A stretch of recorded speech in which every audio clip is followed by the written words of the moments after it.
it was pheasant season, and my son had been wanting to go, and I was busy because the pheasant season's short.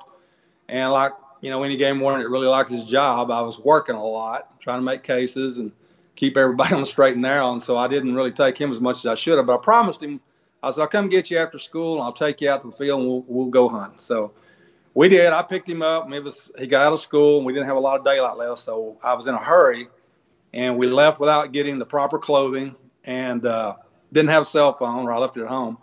And he jumped in the car. We stopped by the local convenience store, got something to snack on, out to the field we go. Well, it had snowed and melted and refroze and snowed a little bit more and refroze. And we were way out, probably 20 miles from town on a lonely dirt road. Nobody lived on this road. And I was kind of in a hurry. And I went around a corner, and the little S10 Blazer we were driving, I slid off in the ditch in a snowbank. Got stuck. And I tried to dig it out with my hands, but it was just so cold. I didn't have any gloves. I saw it was a fight and a losing battle. So we started walking to town. And about that time, one of those blue northers that y'all know about in the Texas Panhandle, where you see that big blue cloud coming, a 25-mile-an-hour wind right ahead of it. Temperature drops about 40 degrees in 10 minutes. Well, that hit. And we were both freezing to death walking to town. Nobody knew where we was at because we didn't tell everybody where we was going. And lo and behold, here come a truck down the road that I didn't expect to see. And he pulled up and offered us a ride, and we jumped in. And the first thing I noticed when we jumped in is there were two pheasants laying on the floorboard, and he had a 20-gauge shotgun between his legs, and there were holes up on the dash. And it didn't take me long to figure out what this guy was out here in the country doing. But at that point, I was just thankful to have a ride.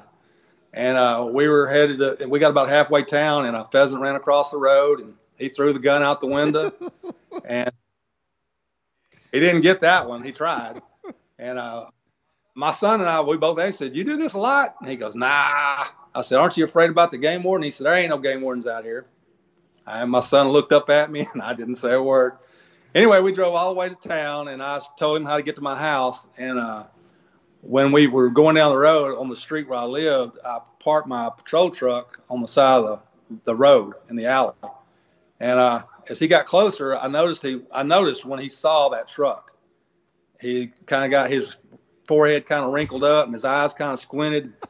I said, "Yeah, that's right down there by that green truck." And he got real quiet, and we pulled up in front of my house, and he looked at me and said, "Are you a game warden?" I go, "Yes, sir." I am. And anyway, I opened the door, and my son he shot out of there like a rocket and went in the house.